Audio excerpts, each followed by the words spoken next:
അപ്പോൾ ഇന്നത്തെ ക്ലാസ്സിൽ നമ്മൾ ഡേറ്റ ഇന്റർപ്രിട്ടേഷൻ ആണ് എടുക്കുന്നത്. ബാങ്ക് SSC പരീക്ഷകൾക്ക് കുറച്ചുകൂടെ നമ്മൾ സ്പെസിഫിക് ആയിട്ട് പറയുകയാണെങ്കിൽ ബാങ്ക് എക്സാമിന് ഏറ്റവും അധികം ഇമ്പോർട്ടൻ്റ് ആയിട്ടുള്ള ഒരു ഏരിയ ആണ് ഈ ഡേറ്റ ഇന്റർപ്രിട്ടേഷൻ എന്ന് പറയുന്നത്. മറ്റ് പരീക്ഷകൾക്കുമുണ്ട്, എങ്കിലും ഡേറ്റ ഇന്റർപ്രിട്ടേഷൻ ഏറ്റവും കൂടുതൽ ഒരു മേജർ റോൾ വഹിക്കുന്നത് ബാങ്ക് എക്സാമുകൾക്കാണ്. അപ്പോൾ ഈ ഡേറ്റ ഇന്റർപ്രിട്ടേഷനുമായി ബന്ധപ്പെട്ട കുറച്ച് കാര്യങ്ങളാണ് നമ്മൾ ഇന്നത്തെ ക്ലാസ്സിൽ പറയുന്നത്. ഒരിക്കലും ഒരു കാരണവശാലും ഒരു ക്ലാസ് കൊണ്ട് എടുത്ത് തീർക്കാൻ പറ്റുന്ന ഒരു ടോപ്പിക് അല്ല DI എന്ന് പറയുന്നത്. ഡേറ്റ ഇന്റർപ്രിട്ടേഷൻ തന്നെ പല തരത്തിലുള്ള സബ് ടോപ്പിക്കുകൾ അതിനകത്തിൽ വരുന്നുണ്ട്. അപ്പോൾ അതുകൊണ്ട് തന്നെ നമുക്ക് DI ഒന്നിച്ച് ഒരു വീഡിയോയിൽ ഉൾക്കൊള്ളിക്കാനായിട്ട് പറ്റത്തില്ല. അതൊരു സീരീസ് ആയിട്ട് കാണ്ഡമായിട്ട് ഇങ്ങനെ എപ്പിസോഡുകൾ നമ്മൾ ചെയ്യേണ്ടതായിട്ട് വരും. അപ്പോൾ എന്തായാലും അതിന് ഇന്നത്തെ ക്ലാസ് കൊണ്ട് നമ്മളൊരു തുടക്കം കുറിക്കുകയാണ്. ഇന്നത്തെ ക്ലാസ്സിൽ എന്താണ് DI എന്ന് നമുക്ക് മനസ്സിലാക്കാം. അതിനുശേഷം നമ്മൾ ടാബുലാർ ഡേറ്റ ഇന്റർപ്രിട്ടേഷൻ, ഒരു ടേബിളിൽ നിന്ന് വരുന്ന DI എങ്ങനെ നമുക്ക് ചെയ്യാമെന്നുള്ള ഒരു കാര്യം കൂടെ നമുക്ക് ഇന്നത്തെ ക്ലാസ്സിലൂടെ നോക്കാം. അപ്പോൾ ആദ്യം മക്കളെ, ഡേറ്റ ഇന്റർപ്രിട്ടേഷൻ എന്ന് പറഞ്ഞാൽ ഇന്റർപ്രിട്ടേഷൻ എന്ന വാക്കിന്റെ അർത്ഥം വ്യാഖ്യാനിക്കുക എന്നാണ്. You have to interpret the data. നിങ്ങൾക്ക് കുറച്ച് ഡേറ്റ തരും. Data means facts and figures relating to anything. എന്തിനേയും കുറിച്ചുള്ള വിവരമാകാം. അത് ഏതെങ്കിലുമൊക്കെ ഒരു രൂപത്തിലായിരിക്കും നിങ്ങൾക്ക് തരുന്നത്. പല രീതിയിൽ നിങ്ങളിലേക്ക് അത് എത്തിക്കും. അതായത് ആ ചോദ്യകർത്താവ് ഏതെങ്കിലുമൊക്കെ രൂപത്തിൽ ആ ഡേറ്റ നിങ്ങളിലേക്ക് തരും. അത് സാധാരണ അയാൾ ഉപയോഗിക്കുന്ന ഒരു രീതിയാണ്, ഒരു ടേബിൾ നിങ്ങൾക്ക് തരും. അതുകൊണ്ട് നമ്മൾ അതിനെ ടാബുലാർ DI എന്ന് വിളിക്കും. ഡേറ്റ ഇന്റർപ്രിട്ടേഷൻ ഒരു ടേബിൾ തന്നിട്ട് അതിൽ നിന്ന് 5 ചോദ്യങ്ങൾ ചോദിക്കും. അതാണ് നമ്മൾ ഇന്നത്തെ ക്ലാസ്സിൽ ചെയ്യാനായിട്ട് പോകുന്നത്. അതിനെ നമ്മൾ ടാബുലാർ DI എന്ന് പറയും. രണ്ടാമത്തേത്, ഈ ടേബിൾ തരാതെ നിങ്ങൾക്കൊരു ഗ്രാഫ് തരും. നമ്മൾ ബാർ ഡയഗ്രാം എന്നതിനെ വിളിക്കും. ബാർ ഡയഗ്രാം എന്ന് പറഞ്ഞാൽ നിങ്ങൾക്ക് ഒരു ഡയഗ്രാം, ഇതേപോലെ ഒരു ബാർ ഡയഗ്രാം തന്നിട്ട് അതിൽ നിന്ന് 5 ചോദ്യങ്ങൾ ചോദിക്കും. ഇനി ഈ ബാർ ഡയഗ്രാം തന്നെ പലതുണ്ട്. മൾട്ടിപ്പിൾ ബാർ ഡയഗ്രാം എന്ന് പറഞ്ഞ് തരും. അതായത് ഒന്നിൽ കൂടുതൽ കാലുകൾ ഇങ്ങനെ ചേർന്ന് വരുന്ന മൾട്ടിപ്പിൾ ബാർ ഡയഗ്രാം എന്ന് പറഞ്ഞ് അതിന് പല ക്ലാസിഫിക്കേഷൻ അതിലുണ്ട്. അത് നമുക്ക് വിശദമായിട്ട് പിന്നീട് പഠിക്കാം. അപ്പോൾ ബാർ ഡയഗ്രമായി.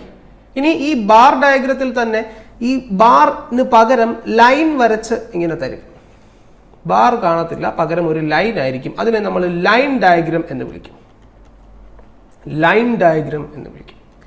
ഇനി ഈ ലൈനിന് പകരം കുത്തുകളാണ് വരുന്നതെങ്കിൽ, ലൈൻ കാണത്തില്ല, അതിന് പകരം കുത്തുകളാണ് ഇട്ടിരിക്കുന്നതെങ്കിൽ അതിനെ നമ്മൾ വിളിക്കുന്നതാണ് സ്കാറ്റർ ഡയഗ്രാം. Scatter diagram. ഇനി ഇതൊന്നും തരാതെ നിങ്ങൾക്ക് ഒരു പൈ ഡയഗ്രാം തരും. അതായത് ഒരു വൃത്തം, ആ വൃത്തത്തിന്റെ പല സെക്ടറുകളിലാക്കി ഡേറ്റയെ റെപ്രസെന്റ് ചെയ്തേക്കും. ഉദാഹരണത്തിന് ഒരു ഫാമിലിയുടെ എക്സ്പെൻഡിച്ചർ, അവർ ഫുഡിന് വേണ്ടി ഇത്ര ചെലവാക്കുന്നു, ട്രാവലിങ്ങിന് വേണ്ടി ഇത്ര ചെലവാക്കുന്നു, എഡ്യൂക്കേഷന് വേണ്ടി ഇത്ര ചെലവാക്കുന്നു, എന്റർടൈൻമെന്റിന് വേണ്ടി ഇത്ര ചെലവാക്കുന്നു എന്നൊക്കെ പറഞ്ഞിട്ടുള്ള ഒരു ഡേറ്റ. അത് ഇപ്പോൾ ഫാമിലി എക്സ്പെൻഡിച്ചർ ആണെന്നില്ല, എന്തും ആകാം. അപ്പോൾ അതിനെയാണ് നമ്മൾ പൈ ഡയഗ്രാം എന്ന് വിളിക്കുന്നത്. പൈ ഡയഗ്രാം എന്ന് വിളിക്കുന്നത്. അടുത്തത്, ഇതൊന്നും നിങ്ങൾക്ക് തരത്തില്ല. ഇതൊന്നും നിങ്ങൾക്ക് തരാതെ വലിയൊരു പാരഗ്രാഫ് നിങ്ങൾക്ക് തരും. ആ വലിയൊരു പാരഗ്രാഫ് വായിച്ചിട്ട് അതിൽ നിന്ന് നിങ്ങൾ ഒരു ടേബിൾ ഉണ്ടാക്കുകയോ ഒരു വെൻ ഡയഗ്രാം ഉണ്ടാക്കുകയോ ഒക്കെ ചെയ്തിട്ട് അതിൽ നിന്ന് നിങ്ങൾ 5 ചോദ്യങ്ങൾക്ക് ഉത്തരം എഴുതണം. അതിനെ വിളിക്കുന്ന പേരാണ് കേസ്ലെറ്റ് DI. കേസ്ലെറ്റ് DI. ഇനി മറ്റൊരു പരിപാടിയുണ്ട്.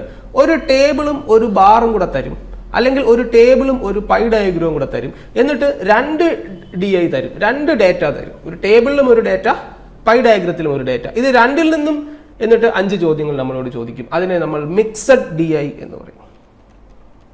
മിക്സഡ് DI എന്ന് പറയും. ഇനി ഈ ടേബിൾ തന്നെ ചിലപ്പോൾ മര്യാദയ്ക്ക് തരത്തില്ല. 3-4 കോളത്തിൽ വാല്യൂ ഇല്ലാതെ തരും. 3-4 കോളത്തിൽ ഇപ്പോൾ ഒരു ടേബിൾ ഇത്രയാണ്, ഇതൊരു ടേബിൾ ആണെന്നിരിക്കട്ടെ. ഇതിൽ എല്ലാ കോളത്തിലും വാല്യൂ തരത്തില്ല. ഇവിടെ മിസ്സിംഗ് ആയിരിക്കും, ഇവിടെ മിസ്സിംഗ് ആയിരിക്കും, ഇവിടെ മിസ്സിംഗ് ആയിരിക്കും. അതിനെ വിളിക്കുന്ന പേരാണ് മിസ്സിംഗ് DI. Missing DI. ഇനിയും ഉണ്ട്, ഇനിയും തീർന്നിട്ടില്ല. ഇനി ഇതിനകത്തിൽ തന്നെ പല ക്ലാസിഫിക്കേഷനുകൾ ഇനിയും വരുന്നുണ്ട്. ഇതിനകത്തിൽ തന്നെ പല വെബ് ചാർട്ടുകൾ എന്ന് പറഞ്ഞിട്ടുള്ള രീതിയിലൊക്കെ വരുന്നുണ്ട്. ഇനി നമുക്ക് വെൻ ഡയഗ്രാം, അങ്ങനെ ഒരുപാട് കാര്യങ്ങൾ പറഞ്ഞാലും തീരാത്ത രീതിയിലുള്ള ചോദ്യങ്ങൾ ഡേറ്റ ഇന്റർപ്രിട്ടേഷനകത്തിൽ നിന്ന് നമുക്ക് പ്രതീക്ഷിക്കാം. ഇന്നത്തെ ക്ലാസ്സിൽ നമ്മൾ ഡിസ്കസ് ചെയ്യാനായിട്ട് പോകുന്നത് നമ്മൾ ആദ്യം പറഞ്ഞ ടാബുലാർ DI ആണ്. ഒരു എക്സാമ്പിളിലൂടെ എന്താണ് അതെന്ന് നമ്മൾ മനസ്സിലാക്കും. മക്കളെ, ക്ലാസ്സിലേക്ക് പോകുന്നതിന് മുമ്പ് വളരെ വാത്സല്യപൂർവ്വം, വളരെ സ്നേഹപൂർവ്വം എനിക്ക് നിങ്ങളോട് പറയാനുള്ള ഒരു കാര്യം എന്ന് പറയുന്നത്, DIയിലേക്ക് കാലെടുത്ത് വെക്കുന്നതിന് മുൻപ് രണ്ട് കാര്യങ്ങൾ നിങ്ങളുടെ കയ്യിലുണ്ടെന്ന് ഉറപ്പാക്കുക. ഒന്നാമത്തേത് പെർസെൻറ്റേജ്, രണ്ടാമത്തേത് റേഷ്യോ ആൻഡ് പ്രൊപ്പോർഷൻസ്. ഈ രണ്ട് സാധനങ്ങളും കൂടി കുഴച്ച് ഉണ്ടാക്കിയേക്കുന്ന ഒരു സാധനമാണ് ഡാറ്റ ഇന്റർപ്രിട്ടേഷൻ എന്ന് പറഞ്ഞാൽ ഇത് രണ്ടിൽ നിങ്ങൾ എത്രത്തോളം എക്സ്പേർട്ടാണോ DI നിങ്ങൾക്ക് അത്രയും എളുപ്പമായിരിക്കും. Data interpretation is nothing but ratio and percentage. Percentage ratio അല്ലാതെ വേറെ ഒരു സാധനവും നിങ്ങൾ അതിനകത്ത് കാണത്തില്ല. പിന്നെ ഇപ്പോഴത്തെ പുതിയ ട്രെൻഡ് അനുസരിച്ച് പ്രോഫിറ്റ് ആൻഡ് ലോസിൻ്റെ DI വരും, ടൈം ആൻഡ് വർക്കിൻ്റെ DI വരും, സിമ്പിൾ ഇൻട്രസ്റ്റിൻ്റെ DI വരും. ഇതെല്ലാം ടേബിളിലാക്കിയോ ബാറിലാക്കിയോ ബാർ ഡയഗ്രത്തിലാക്കിയോ പൈ ഡയഗ്രത്തിലാക്കിയോ ഒക്കെ തന്നിട്ട് അങ്ങനെയൊക്കെ ചോദിക്കാം. അപ്പം എന്താണെങ്കിലും കമ്പാരിസൺ വരുമ്പോൾ, അനാലിസിസ് വരുമ്പോൾ, ഇന്റർപ്രിട്ടേഷൻ വരുമ്പോൾ അവിടെ എല്ലാം നമുക്ക് എന്ത് ഉപയോഗിച്ചേ പറ്റത്തുള്ളൂ? റേഷ്യോയും പെർസെൻറ്റേജും ഉപയോഗിച്ചേ പറ്റത്തുള്ളൂ. അതുകൊണ്ട് ആ രണ്ട് കാര്യങ്ങൾക്ക് നിങ്ങൾ ഇമ്പോർട്ടൻസ് കൊടുത്ത് പഠിച്ചേ പറ്റൂ. അപ്പോൾ അതുകൊണ്ട് DIയിൽ ഏറ്റവും ഇമ്പോർട്ടൻ്റ് ആണ് ഈ രണ്ട് സാധനങ്ങളെന്ന് ഓർത്തിരിക്കുക. കൂടുതലൊന്നും പറയുന്നില്ല, നമുക്ക് ചോദ്യത്തിലേക്ക് പോകാം. സോ ഇതാണ് ഒരു DI ക്വസ്റ്റ്യൻ്റെ ഒരു സ്വഭാവം. അത് ഈ ഒരു രീതിയിലാണ്, ഈ ഒരു ഫോർമാറ്റിലാണ് ഈ ചോദ്യം ചോദിക്കുകയുള്ളൂ. ഇതാ നോക്കിക്കോ, ആദ്യം ഒരു ഇൻസ്ട്രക്ഷൻ നമുക്ക് തരും ഏറ്റവും മുകളിൽ. എന്താണ് ഇത്? ഡയറക്ഷൻസ് എന്ന് പറഞ്ഞിട്ട് അല്ലെങ്കിൽ ഇൻസ്ട്രക്ഷൻ എന്ന് പറഞ്ഞിട്ട് ഇങ്ങനെ ഒരു സാധനം തരും. എന്താണ് ഡയറക്ഷൻ? എന്താണ് അവർ നമുക്ക് തന്നിരിക്കുന്നത്? എന്താണ് നിങ്ങൾക്ക് തന്നിരിക്കുന്ന ഡേറ്റ എന്താണെന്ന് വ്യക്തമായിട്ട് നമ്മളോട് പറയും. എന്നിട്ട് നമുക്ക് ഡേറ്റ തരാം. അപ്പം 3 കാര്യങ്ങളുണ്ടായിരിക്കും. ഒന്ന് ഇൻസ്ട്രക്ഷൻ ഉണ്ടായിരിക്കും, 2 ഡേറ്റ ഉണ്ടായിരിക്കും, 3 ക്വസ്റ്റ്യൻ ഉണ്ടായിരിക്കും. ഈ രീതിയിലായിരിക്കും ഒരു DI ക്വസ്റ്റ്യൻ ചോദിക്കുക. അപ്പം ആദ്യം നമ്മൾ ഇൻസ്ട്രക്ഷൻ വായിച്ച് നോക്കണം. എന്താണ് പറഞ്ഞിരിക്കുന്നത്? Following table given below gives the information about number of cars in hundreds. അപ്പോൾ ഇതൊക്കെ ഈ ഇൻസ്ട്രക്ഷൻ വായിച്ചെങ്കിലേ ഈ കാര്യം നമുക്ക് കിട്ടത്തുള്ളൂ. ഇൻസ്ട്രക്ഷൻ വായിക്കാതെ നേരെ ചോദ്യത്തിലേക്ക് പോവുകയാണെങ്കിൽ നമ്മൾ ഈ വാല്യൂ എടുത്ത് അങ്ങ് കൂട്ടും. പക്ഷേ വാല്യൂ എന്താണ്? ഹൺഡ്രഡ്സിലാണ് തന്നിരിക്കുന്നത്. അത് അവസാനം നമ്മൾ ഇൻറ്റു 100 ചെയ്താൽ മതി. ഓക്കെ, അതവിടെ നിൽക്കട്ടെ. പക്ഷേ എങ്കിലും ഈ കാര്യങ്ങളൊക്കെ നമ്മൾ അറിയുന്നത് ഇൻസ്ട്രക്ഷനിൽ നിന്നാണ്. അതായത് ഒരു ടേബിൾ തന്നിട്ടുണ്ട്. എന്താ ടേബിളിൽ തന്നിരിക്കുന്നത്? കാറിൻ്റെ സെയിൽസ് ആണ്. നമ്പർ ഓഫ് കാർസ് 3 സിറ്റീസിൽ വിറ്റിരിക്കുന്നു. ഡൽഹി, മുംബൈ, കൊൽക്കത്ത. 5 മോഡലുകൾ ABCDE, 3 കളറുകൾ ബ്ലാക്ക്, വൈറ്റ്, സിൽവർ. അപ്പോൾ ഡൽഹി, മുംബൈ, കൽക്കട്ട നഗരങ്ങളിൽ വിറ്റ 5 കാറുകൾ ABCDE, 3 കളർ വേരിയന്റുകൾ ബ്ലാക്ക്, വൈറ്റ്, സിൽവർ. ഇതിനെക്കുറിച്ചാണ് നമ്മളോട് തന്നിരിക്കുന്നത്. ഇനി നമ്മുടെ ഒന്നാമത്തെ ചോദ്യം എന്താണ്? What is the difference between cars of model A sold in all cities together and the cars of model E sold in all cities together? അതായത് A എന്ന് പറയുന്ന കാറ് എന്നാ പറഞ്ഞിരിക്കുന്നത്. ഏതെങ്കിലും ഒരു നഗരത്തിലെ A എന്ന് പറഞ്ഞിട്ടില്ല. ഡൽഹിയിലെ A കാറുകളുടെ എണ്ണമല്ല, മുംബൈയിലെ A കാറുകളുടെ എണ്ണമല്ല, കൊൽക്കട്ടയിലെ A കാറുകളുടെ എണ്ണമല്ല.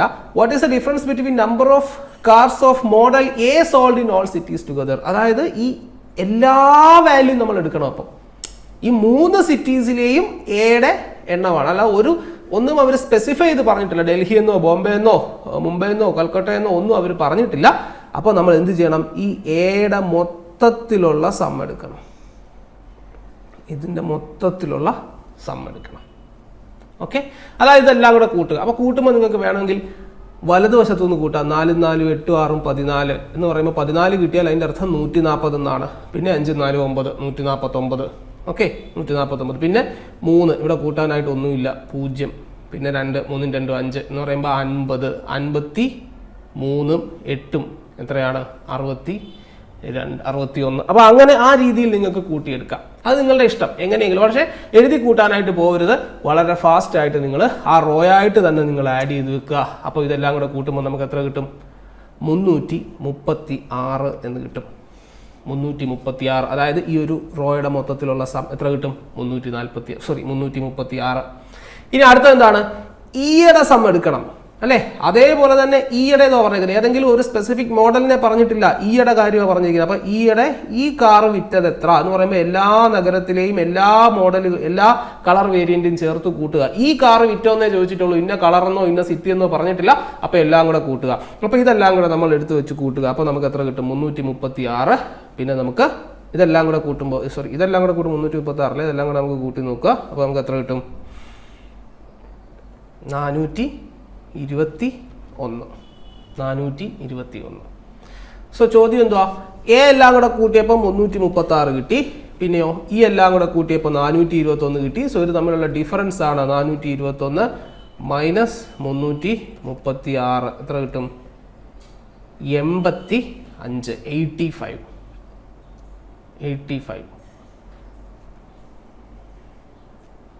അല്ലേ? 5 11 8 3 11 12 യെസ്. സോ 85 എന്ന് കിട്ടും. മക്കളെ 85 എന്ന് കിട്ടിയാൽ ആൻസർ നിങ്ങളുടെ ഓപ്ഷനിൽ കാണത്തില്ല. കാരണം എന്താ? എടാ ഇവിടെ എല്ലാം ഇൻ ഹൺഡ്രഡ്സ് അല്ലേ പറഞ്ഞിരിക്കുന്നത്. അപ്പം 85 എന്ന് പറഞ്ഞാൽ അതിൻ്റെ അർത്ഥം 85 ഇൻറ്റു 100 എന്ന് പറയുമ്പോൾ എത്ര? 8500 8500 എന്ന് നമുക്ക് ആൻസർ കിട്ടും. 8500 ശരിയാണോ? യെസ്, 8500. സോ ബേസിക് ആയിട്ട് കൂട്ടാനും കുറയ്ക്കാനും ഗുണിക്കാനും ഹരിക്കാനും അറിയാമെങ്കിൽ DI കുറേയൊക്കെ നിങ്ങൾ രക്ഷപ്പെട്ടു. ഇങ്ങനെയുള്ള ചോദ്യങ്ങൾ നിങ്ങളുടെ ബേസിക് കാൽക്കുലേഷൻ സ്കില്ല് ചെക്ക് ചെയ്യുന്നതാണ്. അതാണ് ഞാൻ ആദ്യമേ മുതലേ ഞാൻ നിങ്ങളോട് പറയുന്നത്. നിങ്ങളുടെ കാൽക്കുലേഷൻ സ്പീഡിന് ഇമ്പോർട്ടൻസ് കൊടുത്താൽ അത് നിങ്ങൾക്ക് ഒരുപാട് പ്രയോജനം ചെയ്യും. DIയിൽ നിങ്ങളുടെ കാൽക്കുലേഷൻ സ്പീഡ് വളരെ വളരെ വളരെ ഇമ്പോർട്ടൻ്റ് ആണ്. എന്ത് നിങ്ങൾക്ക് അറിയാമെന്ന് പറഞ്ഞിട്ടും കാര്യമില്ല, എത്ര വേഗത്തിൽ നിങ്ങൾക്ക് ചെയ്യാൻ പറ്റുന്നുണ്ട് എന്നുള്ളത് അളക്കപ്പെടുന്ന സ്ഥലമാണ് DI എന്ന് പറയുന്നത്. സോ ഏറ്റവും നന്നായിട്ട് ഏറ്റവും ഫാസ്റ്റായിട്ട് കാൽക്കുലേറ്റ് ചെയ്യാൻ പഠിക്കുക. കുറേ നമ്പറുകൾ ഇങ്ങനെ കാണുമ്പോൾ എടുത്തു വെച്ച് കൂട്ടാനും കുറയ്ക്കാനും ഗുണിക്കാനും ഹരിക്കാനും ഒക്കെ എക്സ്പേർട്ട് ആവുക. അത് ഏറ്റവും വലിയൊരു കാര്യമാണ്. രണ്ടാമത്തെ ചോദ്യത്തിലേക്ക് പോകാം. എന്താണ് രണ്ടാമത്തെ ചോദ്യം? The number of white coloured car sold in city Delhi of model C and D. അപ്പം ഡൽഹിയിലേക്ക് നോക്കുക, വൈറ്റിലേക്ക് നോക്കുക, സിയും ഡിയും നോക്കുക അല്ലേ? Number of white colour car. ഒരെണ്ണം ഞാൻ ഡൽഹി, ഒരെണ്ണം ഞാൻ വൈറ്റ് നോക്കി. എവിടുത്തെയാണ്? ഡൽഹിയാണ്. സോ ഡൽഹിയിലെ വൈറ്റിലേക്ക് ഞാൻ ഫോക്കസ് ചെയ്തു. ഏതൊക്കെയാണ് പറഞ്ഞിരിക്കുന്നത്? സിയും ഡിയും കൂടെ കൂട്ടി എത്ര കിട്ടി? 85 41 85. ഇങ്ങനെ സൈഡിലോട്ട് മാറ്റി ഒരിക്കലും എടുത്ത് എഴുതരുത്. ഞാനിപ്പോൾ എഴുതിയതുപോലെ ഒരിക്കലും എഴുതരുത്. 85 41 പേപ്പറിലോട്ട് എഴുതരുത്. അവിടെ വെച്ച് തന്നെ കൂട്ടുക. അവിടെ വെച്ച് തന്നെ കൂട്ടുമ്പോൾ എത്ര? 8 4 12 120 എന്ന് എടുക്കുക. 5 1 6 120 6 126. Okay, 126 is equal to the number of silver car sold in which 2 models together in Kolkata. ഉടനെ കൊൽക്കത്തയിലേക്ക് നോക്കുക, സിൽവറിലേക്ക് നോക്കുക. ഇതിലെ ഏത് 2 വാല്യൂ കൂട്ടിയാൽ 126 കിട്ടും? മക്കളെ വളരെ എളുപ്പമല്ലേടാ. ഏത് 2 എണ്ണം കൂട്ടിയാൽ അവസാനം 6 കിട്ടുമോ നോക്കിയാൽ മതി. 9 4 കൂട്ടിയാൽ കിട്ടുമോ? ഇല്ല. 4 2 കൂട്ടിയാൽ കിട്ടും. അപ്പോൾ അത് നമ്മൾ അവിടെ വെച്ചു. ഇനി അടുത്ത നോക്കുക. 2 1 കൂട്ടിയാൽ കിട്ടുമോ? ഇല്ല. 4 1 കൂട്ടിയാൽ കിട്ടുമോ? ഇല്ല. 0 9 കൂട്ടിയാൽ കിട്ടുമോ? ഇല്ല. അപ്പം 4 2 കൂട്ടിയാൽ മാത്രമേ 6 വരുള്ളൂ. എന്ന് പറയുമ്പോൾ ഏതൊക്കെയായിരിക്കും കൂട്ടേണ്ടത്? 54 72 4 2 6 7 5 12. കണ്ടോ, ഈ വാല്യൂ കിട്ടി. അപ്പോൾ ഏതൊക്കെ കൂട്ടിയപ്പോഴാണ് കിട്ടിയത്? ബിയും സിയും. സോ ഏതൊക്കെ 2 കാറുകളാണത്? ബിയും സിയും. കണ്ടോ, വളരെ പെട്ടെന്ന് നമ്മൾ ആൻസറിലേക്ക് വന്നു. ഏതാണ്? Option A. ശരിയാണോ? Yes, option A. അപ്പോൾ വളരെ പെട്ടെന്ന് നമുക്ക് ചെയ്യാം. സോ DI എപ്പോഴും നിങ്ങളുടെ കാൽക്കുലേഷൻ സ്പീഡിനെ മാത്രം ഡിപ്പെൻഡ് ചെയ്തിരിക്കുന്നു. DI എപ്പോഴും നിങ്ങളുടെ കാൽക്കുലേഷൻ സ്പീഡിനെ ഡിപ്പെൻഡ് ചെയ്തിരിക്കുന്നു. അടുത്തത് നോക്കാം. Question number 3. What is the difference between number of black coloured cars sold of model BCE? ഏതൊക്കെയാണ്? BCE. ഇനി എവിടുത്തെ ബിയും സിയും ഇയുവാ? മുംബൈയിലെ ഏത് colour? What is the difference between number of black colored cars sold of model B, C and E together in Mumbai? മുംബൈയിലെ ബ്ലാക്കിലേക്ക് നോക്കുക. B എത്ര? 63. സി എത്ര? 39. ഇ എത്ര? 12. അപ്പോൾ ഏതൊക്കെ കൂടെ തമ്മിൽ ആഡ് ചെയ്യണം? 63 39 12 കൂടെ നമുക്ക് ആഡ് ചെയ്യണം. 63 39 12. ഇങ്ങോട്ട് നോക്കിക്കേ. 6 3 9 1 10. ഇതെല്ലാം കൂടെ കൂട്ടണേ. 6 3 9 1 10 എന്ന് പറയുമ്പോൾ 100. പിന്നെ ഇതെത്ര? 9 1 10 1 11 3 14. അപ്പം 100 14 എത്ര കിട്ടും? 114 അല്ലേ? എത്ര കിട്ടും നമുക്ക്? 114. കണ്ടോ? അപ്പോൾ അങ്ങനെ കൂട്ടാനായിട്ട് പഠിക്കുക. അതിങ്ങനെ സൈഡിലോട്ട് എഴുതി വെക്കണമെന്നില്ല, അല്ലാതെ തന്നെ കൂട്ടുക. റൈറ്റ് സൈഡിൽ നിന്ന് കൂട്ടാനായിട്ട് പഠിക്കുക. അത് നിങ്ങൾക്ക് ഇഷ്ടം. നിങ്ങൾ റൈറ്റ് സൈഡ് നിങ്ങൾക്ക് സ്ലോ ആയിട്ട് തോന്നുന്നെങ്കിൽ നിങ്ങൾ സാധാരണ ചെയ്യുന്ന ലെഫ്റ്റ് സൈഡിൽ നിന്ന് കൂട്ടുക. പക്ഷേ മനസ്സിൽ തന്നെ കൂട്ടുക, പെട്ടെന്ന് കൂട്ടുക. ഓക്കെ, അപ്പോൾ എത്ര കിട്ടിയടാ? 114. അടുത്ത ഇനി എന്തുവാ? And the number of white colored cars sold of model A and D together in Kolkata. So കൊൽക്കത്തയിലെ വൈറ്റ് കാർ ഏതൊക്കെയാണ്? എയും എടുക്കണം, ഏതും എടുക്കണം, ഡിയും എടുക്കണം. നോക്കിക്കേ, 7 4 എത്ര? അപ്പോൾ നിങ്ങൾ ഞാൻ പറഞ്ഞുതരാം. 42 77 തമ്മിൽ കൂട്ടണം. സാധാരണ നമ്മൾ 7 2 9 7 4 11 അങ്ങനെ കൂട്ടുന്നതിന് പകരം നിങ്ങൾക്ക് 7 4 11 എന്ന് പറയുമ്പോൾ 110. 10ന്റെ സ്ഥാനമാണത്. അപ്പോൾ ഇൻറ്റു 10 110 7 2 9 എത്ര കിട്ടും 119. അപ്പോൾ വ്യത്യാസം എത്ര ഈ 114 119 തമ്മിലുള്ള വ്യത്യാസം 114 119 തമ്മിലുള്ള വ്യത്യാസം എത്ര വ്യത്യാസം എന്ന് പറയുമ്പോൾ വലുതിന് ചേർത്ത് കുറച്ചങ്ങ് എടുക്കുക എത്ര കിട്ടും 5. ഇവിടെ നമുക്ക് എത്ര വേണ്ട എല്ലാ വാല്യൂസും 100ലാണ് എക്സ്പ്രസ് ചെയ്തിരിക്കുന്നത്. സോ 5 എന്ന് പറയുമ്പോൾ 5 × 100 എത്ര കിട്ടും മക്കളെ 500. സോ ആൻസർ എത്രടാ 500 500 എന്ന് നമുക്ക് കിട്ടും. ശരിയാണോ യെസ് 500 ഒന്നുമില്ല അതിനകത്തിൽ ആലോചിക്കാൻ. ഓക്കെ അടുത്ത ചോദ്യം ദ ഫോളോയിങ് അത് ഇൻസ്ട്രക്ഷൻ ആണ് വായിക്കേണ്ട ആവശ്യമില്ലല്ലോ. The number of white car sold in Mumbai and Kolkata number of white car sold in Mumbai and Kolkata എന്നാണ് പറഞ്ഞിരിക്കുന്നത്. അപ്പോൾ മുംബൈയിലെ വൈറ്റ് കാർ ഒരു മോഡൽ സ്പെസിഫൈ ചെയ്ത് പറഞ്ഞിട്ടില്ല. അപ്പോൾ ഇതിന്റെ മൊത്തത്തിലുള്ള സം എടുക്കണം. പിന്നെ അടുത്ത എന്തിനാ എടുക്കേണ്ടത് മുംബൈയിലെ വൈറ്റ് കാറിന്റെ സം എന്ന് പറയുമ്പോൾ ഇതിന്റെ മൊത്തത്തിലുള്ള സം എടുക്കണം. പിന്നെ എന്താണ് ആൻഡ് കൊൽക്കത്തയിലെ വൈറ്റ് കാറിന്റെ സം നമുക്ക് കൂട്ടി നോക്കാം. 1 1 2 3 4 അപ്പോൾ എത്രയായി 40 8 എത്രയായി 48 2 50 50 5 55 55 6 61 61 4 65 കിട്ടിയില്ലേ 65. അപ്പോൾ ഇങ്ങനെ കൂട്ടാം. ഇനി ഇവിടുത്തേത് കൂട്ടുക 4 4 8 5 13 അല്ലേ 4 4 8 5 13 13 7 20 20 8 28 28 എന്ന് പറയുമ്പോൾ എത്രയാണ് 280 എന്ന് മനസ്സിലാലോചിച്ച് വെച്ചോണം എഴുതാൻ പോകരുത്. ഓക്കെ പിന്നെ നോക്കിക്കേ 9 2 11 11 6 17 17 7 24 24 7 31 എത്ര കിട്ടും 280 31 എത്ര കിട്ടും 311. അപ്പം ഇത് രണ്ടും കൂടെ കൂട്ടണം. അപ്പം മുംബൈയിലേത് 65 കൊൽക്കത്തയിലെ 311 രണ്ടും കൂടെ കൂട്ടുക 311 65 എത്ര കിട്ടും 6. അപ്പം 376 കിട്ടി 376 അപ്പം Mumbai number of white car sold in Mumbai and Kolkata എന്ന് പറഞ്ഞാൽ എത്ര നമുക്ക് കിട്ടിയത് 376. ഓക്കെ അത് കിട്ടിയല്ലോ കിട്ടി. ഇനി അടുത്ത എന്തുവാ is how much more than the number of white cars sold in Delhi. ഡൽഹിയിലെ വൈറ്റ് കാറിനേക്കാൾ അത് എത്ര കൂടുതലാണ് നമുക്ക് കൂട്ടാം. 4 6 10 8 18 2 20 4 24 എങ്ങനെ കൂട്ടിയേ 4 6 10 8 18 2 20 4 24 അല്ലെങ്കിൽ ഇങ്ങനെ കൂട്ടുക 4 6 10 8 18 4 22 2 24 അപ്പോൾ എത്ര കിട്ടി 240 എന്ന് കിട്ടും.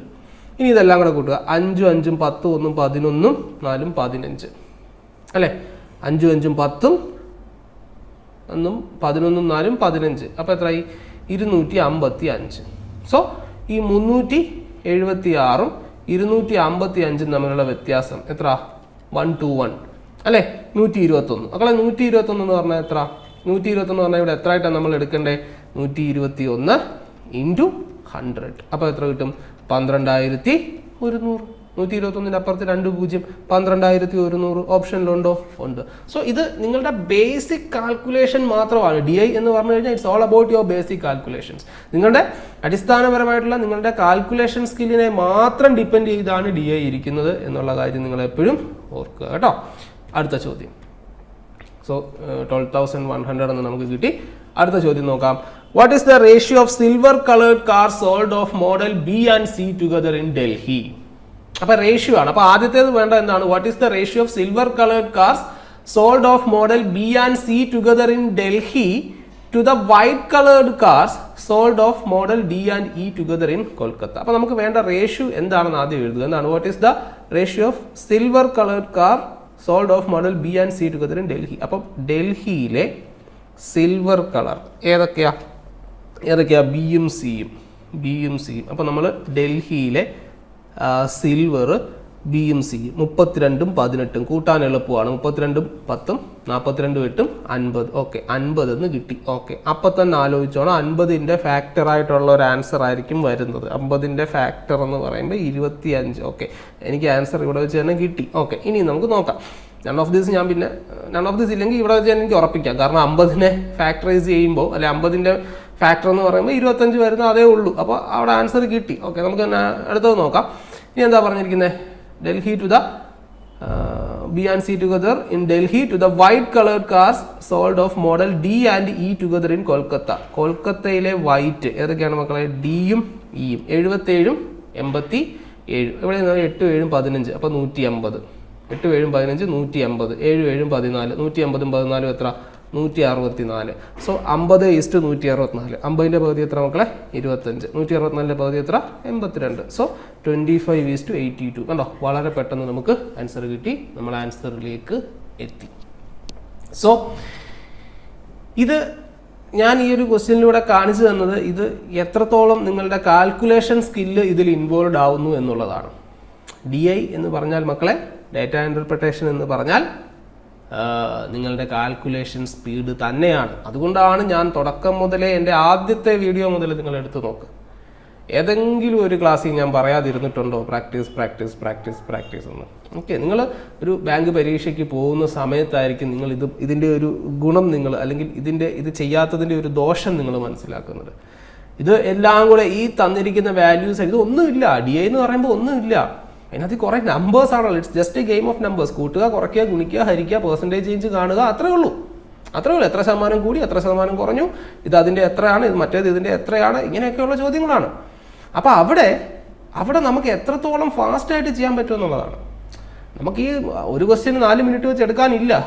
ആകെ 20 മിനിറ്റ് 35 ചോദ്യങ്ങൾ നിങ്ങൾ ചെയ്യണം. 20 മിനിറ്റ് 35 ചോദ്യങ്ങൾ നിങ്ങൾ ചെയ്യണം. അപ്പോൾ ഒരു ചോദ്യത്തിന് നിങ്ങൾ 4 മിനിറ്റ് വെച്ച് എടുക്കുകയാണെങ്കിൽ 5 ചോദ്യങ്ങൾ ചെയ്യാനുള്ള സമയമേ നിങ്ങൾക്ക് അവിടെ ഉള്ളൂ. 5 × 4 20 മിനിറ്റ്. ഒന്ന് ആലോചിച്ച് നോക്കിക്കേ. അപ്പോൾ എത്ര ഫാസ്റ്റായിട്ട് നമ്മൾ ചിന്തിക്കണം. അപ്പോൾ അത്രയും ഫാസ്റ്റായിട്ട് നമ്മൾ ചിന്തിക്കണമെങ്കിൽ നമ്മൾ ഈ പേപ്പറും പേനയും കൊണ്ട് ഇരുന്ന് എഴുതി കൂട്ടി ഇരുന്നാൽ നമുക്ക് പറ്റത്തില്ല. അതുകൊണ്ടാണ് തുടക്കം മുതലേ എൻ്റെ കുഞ്ഞുങ്ങളോടെല്ലാം ഞാൻ പറയുന്നത്, നിങ്ങളുടെ കാൽക്കുലേഷൻ സ്പീഡിന് ഇമ്പോർട്ടൻസ് കൊടുക്കുക. DI എന്ന് പറയുമ്പം കാൽക്കുലേഷൻ സ്പീഡ് മാത്രമാണ്. സോ അത് ചെയ്യുക. അത് എത്രത്തോളം നിങ്ങൾക്ക് ഫാസ്റ്റായിട്ട് കാൽക്കുലേറ്റ് ചെയ്യാൻ പറ്റുമോ അത്രയും ഫാസ്റ്റായിട്ട് നിങ്ങൾ ചെയ്യുക. ഓക്കെ, അപ്പോൾ ഇന്നത്തെ ക്ലാസ്സിൽ നമ്മൾ ഈ 5 ചോദ്യങ്ങൾ ഡിസ്കസ് ചെയ്യുന്നുള്ളൂ. ഇനി ഇതിൻ്റെ തന്നെ അടുത്ത ഒരു പാർട്ട് വീഡിയോ, കണ്ടിന്യൂഷൻ ആയിട്ടുള്ള അടുത്ത വീഡിയോ വരും. അതിൽ നമുക്ക് വേണമെങ്കിൽ നമുക്ക് ഇനിയും ഈ ടാബുലാർ DI നിങ്ങൾക്ക് ടാബുലാർ DI ഇത്രയൊന്നും അല്ല, ഇതിനകത്ത് തന്നെ മിസ്സിങ് വരുന്നുണ്ട്. വേറെ പല രീതിയിലുള്ള ഇത് വരുന്നുണ്ട്. നിങ്ങൾ വേണമെങ്കിൽ നിങ്ങൾ കമൻറ്റ് ചെയ്യുക. നമുക്ക് അടുത്തൊരു ക്ലാസ്സോടെ നമുക്ക് ഈ ടാബുലാർ DI തന്നെ ഇതിൻ്റെ കുറച്ചുകൂടെ ഹയർ ലെവലായിട്ടുള്ള ചോദ്യങ്ങൾ ചെയ്യാം. അല്ലെങ്കിൽ നമുക്ക് അടുത്ത ബാർ ഡയഗ്രാം അല്ലെങ്കിൽ പൈ ഡയഗ്രാം ആ രീതിയിലേക്ക് നമുക്ക് പോവാം. നിങ്ങൾക്ക് എങ്ങനെയാണ് വേണ്ടതെന്നുള്ളത് നിങ്ങൾ കമൻറ്റ് ചെയ്യുക. കമൻറ്റ് നോക്കിയതിന് ശേഷം ഞാൻ അടുത്ത വീഡിയോ ഇതുപോലെ ചെയ്യുന്നതായിരിക്കും. അപ്പോൾ മക്കളെ, ഇന്നത്തെ ക്ലാസ് ഇത്രയേ ഉള്ളൂ. നമുക്കിനി മറ്റൊരു ക്ലാസ്സിലൂടെ വീട്ടിൽ കാണാം.